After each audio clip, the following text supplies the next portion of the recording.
لا إله إلا الله محمد رسول الله. بسم الله الرحمن الرحيم. السلام عليكم ورحمة الله وبركاته.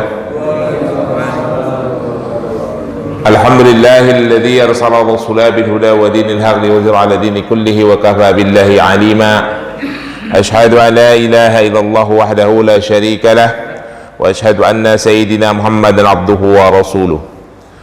اللهم صل وسلم وبارك على سيدنا محمد وعلى آله وأصحابه ومن تبعه إلى يوم الدين. رب اشرح لي صدري ويسر لي أمري واحلل عقدة من لساني يفقهوا قولي. أما بعد. Para jamaah sekalian, puji dan syukur kita panjatkan kehadirat Allah Subhanahu wa taala atas semua limpahan nikmat dan rahmat yang diberikan kepada kita.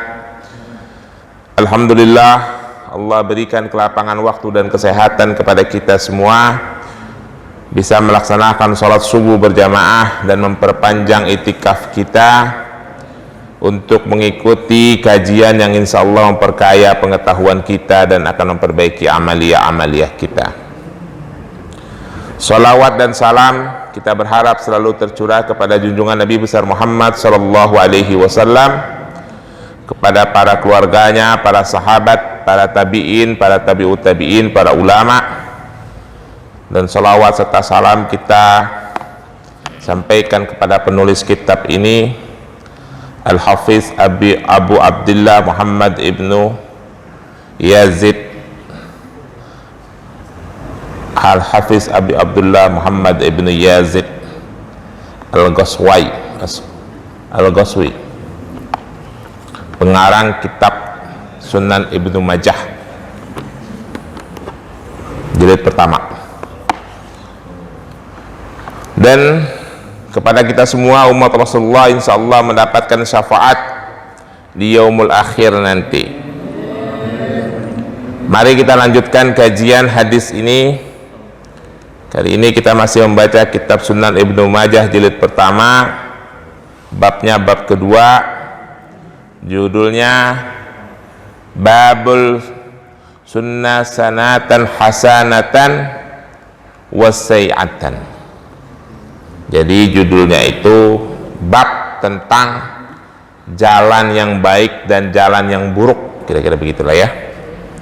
Nomor hadisnya 203. Mari kita baca. Bismillahirrahmanirrahim.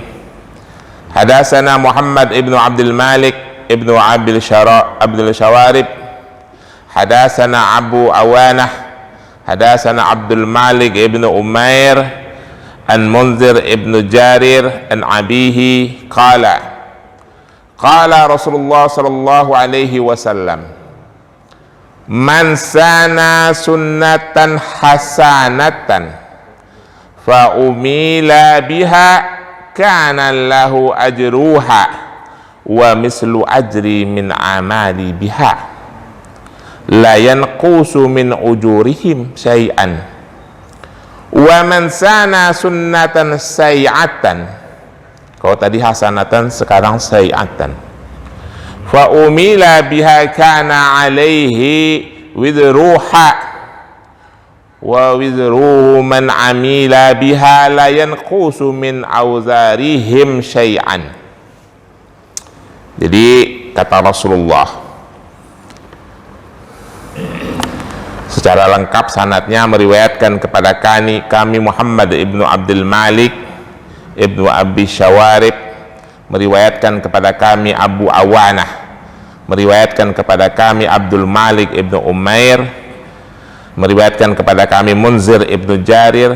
Dia mendapatkan hadis ini dari ayahnya mendengar dari Rasulullah, kira-kira begitu ya.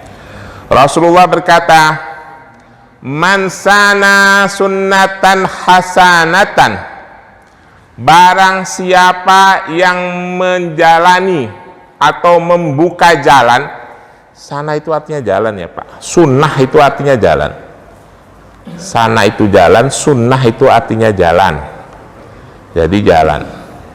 Barang siapa yang membuka jalan atau memulai gitu ya, memulai hasanatan, sesuatu yang baik, fa umila biha kana lahu ajruha, lalu diikuti kebaikan itu, semisal wa mislu ajri man amila biha la yanqusu min ujurihim syai'an, lalu jalan kebaikan itu diikuti oleh orang lain, maka orang yang memulai itu akan mendapatkan pahala seperti pahala orang yang mengikuti,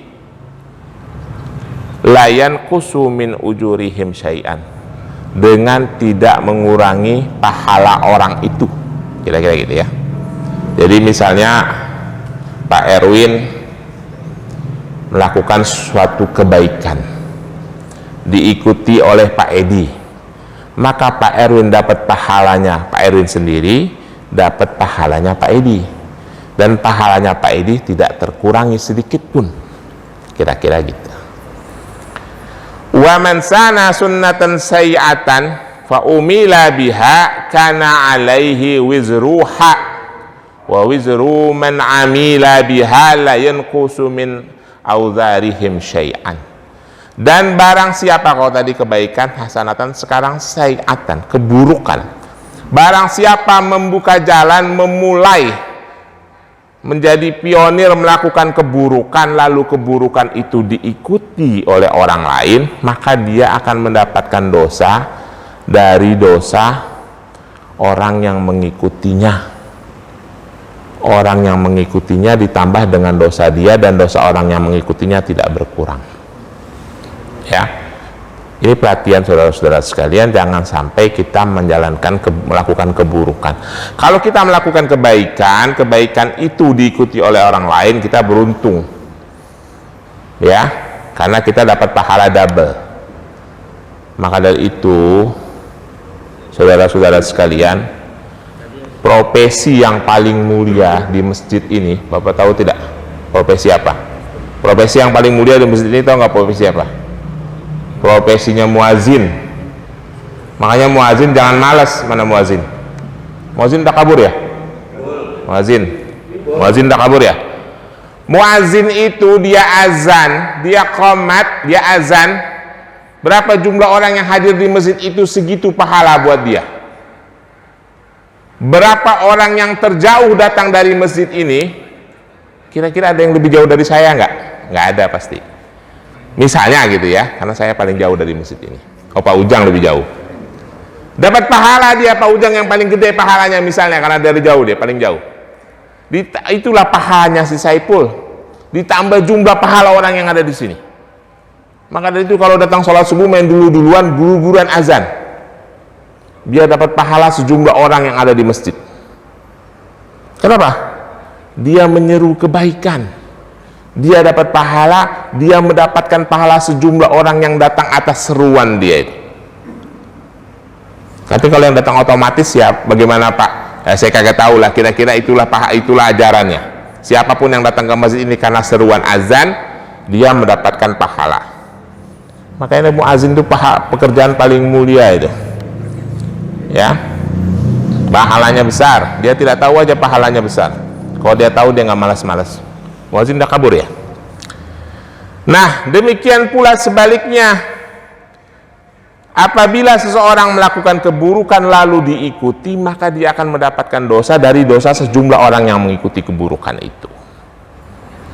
Jadi jangan sekali-kali melakukan keburukan ya Pak. Saya berkali-kali ini ngomong hati-hati ya, nge-share sesuatu.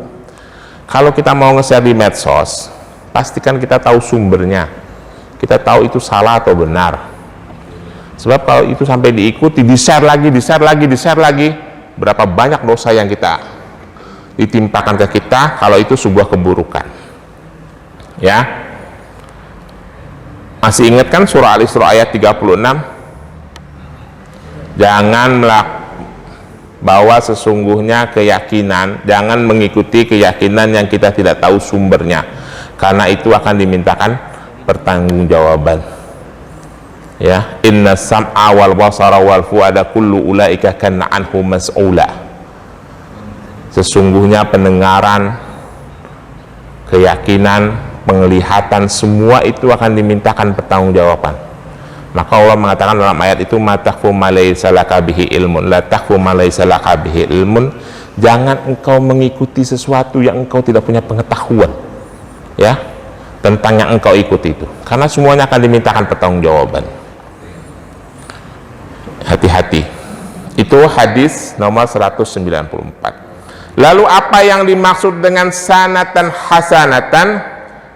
Ibnu Majah menjelaskan yang dimaksud dengan sanatan hasanatan itu adalah tariqul mardiyah, yaitu jalan yang diridhai Allah. Kebaikan itu maksudnya adalah jalan yang diridhai Allah, ya Pak, jalan yang sesuai dengan syariat Islam. Tidak semua kebaikan itu harus sesuai dengan syariat Islam yang dimaksud dalam hadis ini. Nah, dalam hadis berikutnya, hadis 204, kita bacakan hadisnya.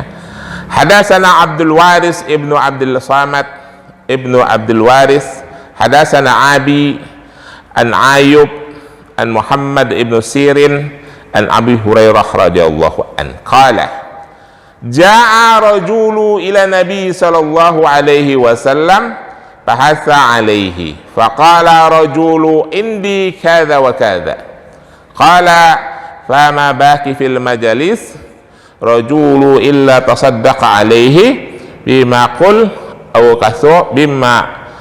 aw kathura faqala Rasulullah sallallahu alaihi wasallam man istana khaira fansuna bihi ka'anna lahu ajruhu kamilah wa min ujurihim man istana bihi wa la yanqusu min ujurihim syai'an wa man istana sunnatan sayyi'atan fastuna bihi fa alaihi wizruhu kamilah wa min awdharihi alladhi istana bihi wa la yanqusu min awdharihim syai'an. Jadi dalam hadis yang berikutnya diceritakan oleh Abu Hurairah, datang seorang laki-laki di dalam majelis Rasulullah, ya. Lalu seorang laki-laki itu bercerita. Nah, ini pelajaran ya Pak, menyampaikan kebaikan kalau tujuannya untuk memotivasi orang lain itu boleh, ya. Ini dalam hadis ini bukan riya itu, ingat-ingat ya. Diceritakan dalam hadis ini, datang seorang laki-laki dalam sebuah majelis. Faqala rajulu indi, dia berkata indi kada wa kada. Maka si laki-laki itu bilang, aku punya sesuatu, punya harta yang aku berikan kepada orang lain. Aku banyak berderma gitu di dalam majelis. Maka di dalam majelis itu kompak peserta majelis Rasulullah bersedekah kepada Rasulullah. Bersedekah Rasulullah maksudnya bukan untuk Rasulullah, untuk disampaikan kepada orang lain. Ada yang sedekahnya sedikit, au katsura, ada yang sedekahnya banyak. Maka berdasarkan akibat dari pernyataan si laki-laki itu, Rasulullah mengatakan barang siapa yang menyeru kebaikan lalu dia diikuti, maka dia mendapatkan pahala atas dirinya dan pahala orang yang mengikutinya. Barang siapa yang menyeru keburukan lalu diikuti, maka dia akan mendapatkan dosa atas dirinya dan atas orang-orang yang mengikutinya. Laki-laki ini ngomong di majelis gini, misalnya ada Pak Victor ngomong, Pak Ubay, saya tuh habis nyumbang masjid 2 miliar gitu, gara-gara itu misalnya gitu ya, yang lain pada ikut-ikutan nyumbang. Itu bukan riya, karena untuk memotivasi. Ada di dalam di hadis ini, dan hadisnya sahih gitu loh, ya. Jadi berdasarkan pernyataan si laki-laki itu, maka Rasulullah mengatakan siapa yang melakukan kebaikan, maka kebaikan itu diikuti, dia dapat pahala dari orang yang mengikuti dan pahala untuk dirinya. Demikian pula sebaliknya. Pak, sekarang pertanyaannya, kalau ada orang melakukan keburukan di sekitar kita, kita berdosa nggak Pak? Ini masyarakatnya sering salah nih. Saya udah pernah menyampaikan ini di Masjid At-Taubah. Tetangga kita berzinah, dosa nggak kita? Hah? Enggak Pak, jangan salah ya. Gerebek rumahnya, kenapa digerebek? Nanti dosanya 40 rumah kena. Enak banget dia yang berbuat, kita yang kena, nggak ada urusan Pak, ya. Orang minum minuman keras depan rumah kita, ayo kita obrak-abrik, nanti kalau nggak kita kena dosa. Dia yang minum, dia yang dosa. Cuma kalau kita biarkan, kita nggak apa-apain, kita menghindari saja, kita dikategorikan orang yang mempunyai iman yang lemah. Itu aja. Dosa mah enggak. Man ra'a minkum munkaran falyughayyiru biyadihi, wa in lam yastati fa bilisan, wa in lam yastati fa biqalbi, wa dzalika adaful iman. Kalau kalian melihat kemungkaran, maka rubah dengan tanganmu, larang. Tapi kalau kamu tidak mampu dengan tangan, kira-kira yang minum minuman keras preman 10 orang kita kagak berani obrak-abrik, nasehatin. Kalau nasehatin kagak berani juga, udah kita tinggalin. Tapi itu selemah-lemahnya iman. Cuma iman kita dikategorikan lemah, tapi kita kagak ikut nanggung dosanya. Jadi paham ya Pak? Jangan usil-usil sama urusan tetangga nih. Ada tetangga didatengin, diapelin, wah sibuknya minta ampun, keluar pagar, buka pagar. Nanti kita kena dosanya. Apa urusan? Lu kena dosanya, orang-orang yang berbuat, kita yang nanggung. Ini ada kejadian. Suatu hari, apa waktu itu Rasulullah lagi yang wafat atau siapa yang wafat, Umar marah karena ada yang menangis meraung-raung. Kata Umar, kalau kalian menangis, mayit akan disiksa atas tangisan kita. Ini juga jangan salah ya Pak. Ini sering banget nih saya kalau lagi takziah, jangan nangis, nanti mayitnya disiksa, kasihan. Urusannya, saya meninggal misalnya, anak saya nangis meraung-raung, terus saya disiksa gara-gara itu. Waduh, rugi banget saya.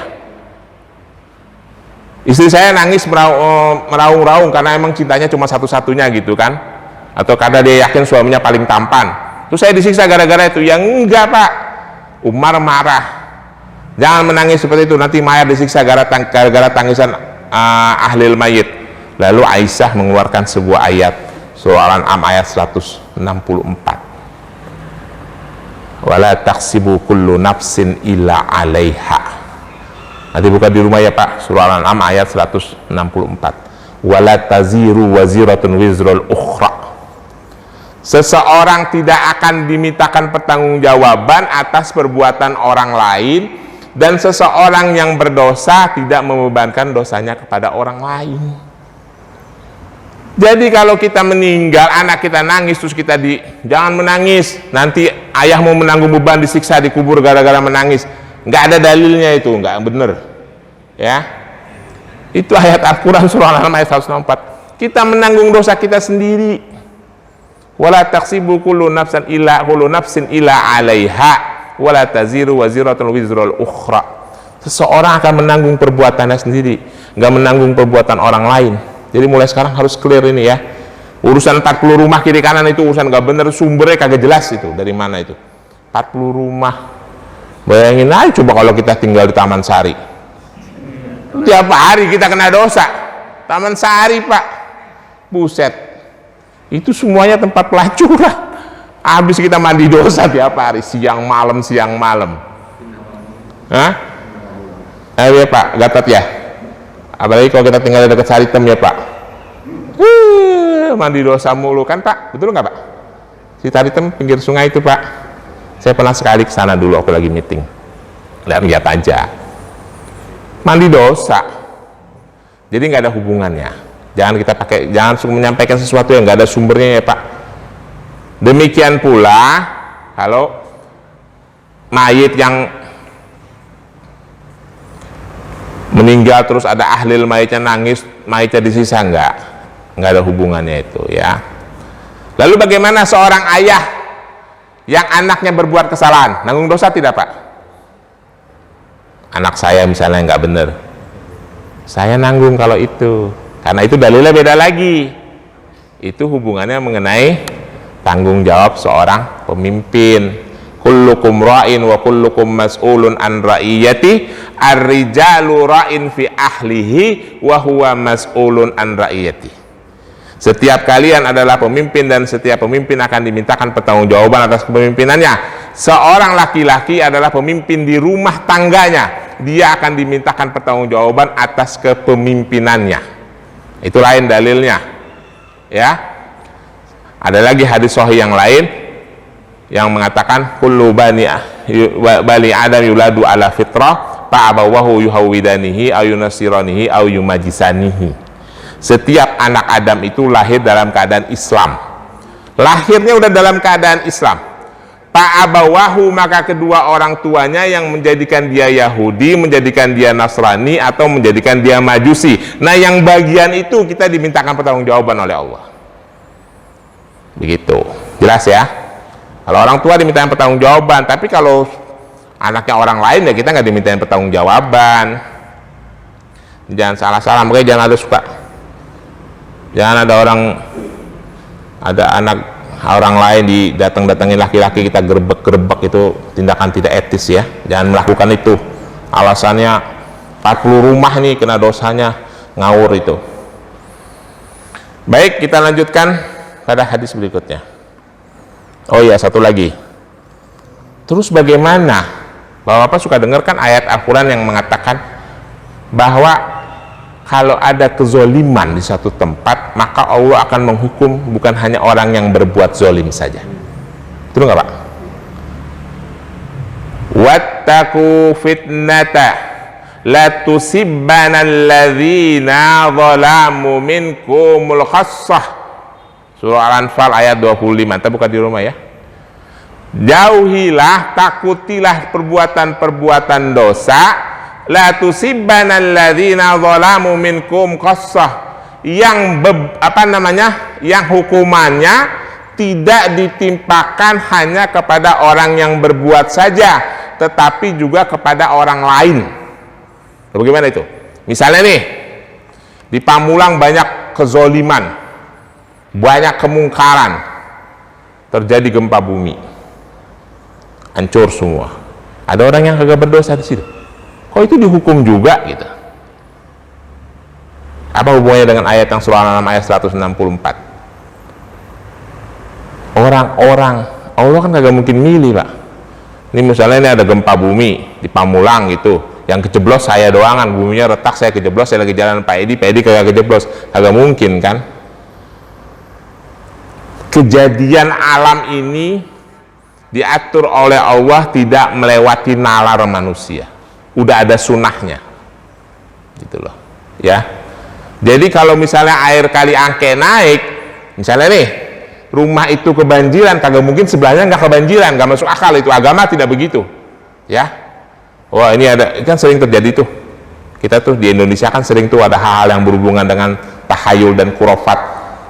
Oh, rumah Kiai Anu tuh waktu kebakaran, dia nggak kebakaran padahal sekitarnya kebakaran. Betul nggak Pak? Itu kuburan wali itu tuh lagi banjir, nggak kena air bisa lewat, itu udah mustahil tuh, jangan ada yang percaya itu ya. Agama ini tidak merubah sunatullah. Air itu mengalir ya mengalir, nggak ada yang menghalangi. Saya kagak pernah lihat ada mohon maaf ya, ada satu daerah di Kulon, saya lagi pergi, ini kuburan ulama wali Allah, waktu air pasang air bisa lewat begitu. Saya bilang sama kawan saya, ini kapan kejadian ini? Kabarin anak-anak mau datang, gue bilang itu. Agak mungkin ini air lewat, gue bilang. Kebanjiran mah kebanjiran aja. Agama itu tidak melewati sunatullah Pak. Sunatullah alam ya begitu. Gitu loh. Ya. Jadi ketika Allah menimpakan hukuman bencana kepada orang-orang yang membuat kemungkaran, lalu di situ ada orang-orang baik, maka orang-orang baik itu bukan karena dia berdosa, dia akan mendapatkan pahala jihad atas bencana yang ditimpakan. Misalnya di Pamulang ini ada gempa bumi karena ada kemungkaran, lalu jamaah Masjid At-Taubah ini semua insya Allah orang-orang yang baik, terkena gempa bumi itu, terkubur dalam bumi, insya Allah bapak-bapak itu adalah masuk dalam kategori orang yang mati dalam keadaan syahid fisabilillah, walaupun sama-sama mati ya Pak. Dan kita jangan melihat sudut pandang kejadian yang di dunia ini dengan sudut pandangnya Allah, beda Pak. Kalau kita ngelihat orang yang teruruk tanah karena tanah longsor di daerah tertentu, kita ngeliat, kasihan banget ya dia, rumahnya hancur, kehilangan keluarga. Itu pandangan kita. Kalau pandangan Allah mungkin dia mulia, sama dengan orang yang meninggal karena COVID kemarin. Orang kena COVID, bapaknya meninggal, ibunya meninggal, keluarganya sendiri, kasihan dia meninggal kena COVID. Itu pandangan kita di dunia. Pandangan Allah beda, mungkin dia mati syahid itu gara-gara kena COVID. Justru mungkin orang-orang yang meninggal kemarin kena COVID lagi tersenyum ngeliatin kita nih yang masih pada hidup, ya kasihan gak kena COVID, gue dong kena, jadi gue mati syahid. Mungkin mereka lagi begitu kali di alam barzah. Ya karena pandangan kita kan beda gitu loh, kita pakai pandangan dunia. Jelas ya? Sama seperti hadis yang saya sampaikan kemarin kan, ketika ada orang yang mati dalam keadaan jihad fisabilillah, lalu Allah mengatakan, mintalah sesuatu padaku. Maka si orang yang meninggal itu mengatakan, aku ingin hidup kembali, ingin mati syahid lagi. Gak bisa, kata Allah. Kalau begitu sampaikan kepada orang-orang yang sebelumku. Maka turunlah ayat surah Ali Imran 166 dan surah Al-Baqarah ayat 154. Wala taqulu lima yuqtalu fisabilillahi amwatu bal ahya'u walakin la tash'un. Jangan sekali-kali engkau mengatakan orang-orang yang mati syahid itu dia mati, sesungguhnya dia hidup di sisi Tuhannya. Kira-kira gitu ya. Baik, kita lanjutkan hadis berikutnya. Baru setengah 6. Gorengan belum datang. Hadis nomor 205. Bismillahirrahmanirrahim. Hadatsana Isa ibnu Hamad al-Misri anba'ana Lais ibnu Sa'id an Yazid ibnu Habib an Sa'id ibnu Sinan an Anas ibnu Malik an Rasulullah sallallahu alaihi wasallam annahu qala ay madai da'a ila dhalalah fattabi'a fa inna lahu misla awzari man ittaba'ahu la yanqusu min awzarihim syai'an wa ay madai da'a ila huda fattabi'a fa innahu lahu misla ujuri man ittaba'ahu wa la yanqusu min ujurihim syai'an.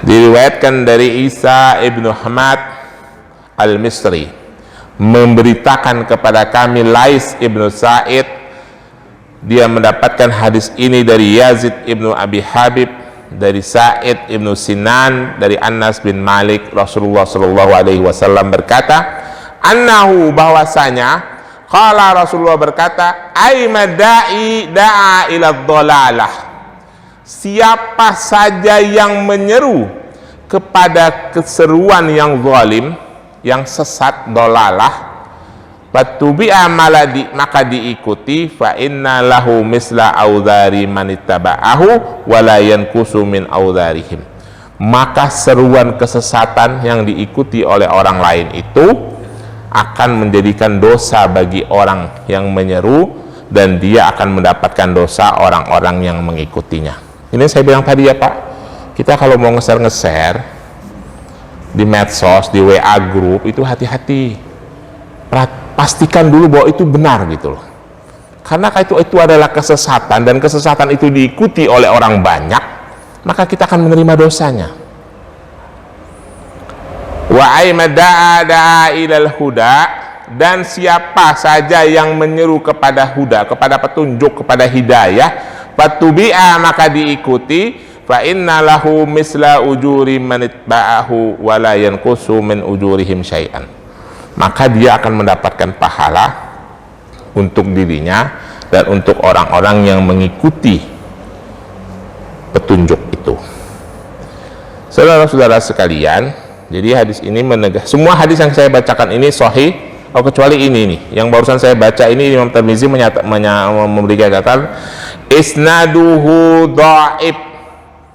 Yang dua tadi sahih, yang barusan ini Imam Tirmizi memberikan catatan isnadnya dhaif, tapi matanya tidak dhaif. Hadis itu saya pernah jelasin ya, ada dua komponen. Yang pertama yang saya bacakan itu hadatsana Isa ibnu Hamad al-Misri dan seterusnya, itu adalah isnad, jalannya hadis. Tetapi kalau udah qala ay madai, itu matan namanya, isi hadis, matannya sahih, para perawi-perawinya dianggap dhaif, mungkin ada masalah di antara perawi-perawi itu ya, maka ini disebut isnadnya dhaif, isnadnya lemah. Intinya dalam hadis ini, siapa saja yang menyeru kebaikan, maka dia akan mendapatkan pahala, bukan melakukan loh. Kalau tadi melakukan, ini cuma menyeru ya, Maka dari itu setiap muslim itu punya kewajiban untuk berdakwah, karena menyuruh kebaikan itu pahalanya besar, Pak. Kalau tadi kan melakukan perbuatan, kalau ini cuma da'ah, menyeru, itu pahalanya besar. Kalau seruan itu diikuti, dia akan mendapatkan pahala terus menerus. Tetapi siapa yang menyeru kesesatan, maka dia akan mendapatkan dosa dari orang yang mengikuti. Maka dari itu ustadz juga harus berhati-hati.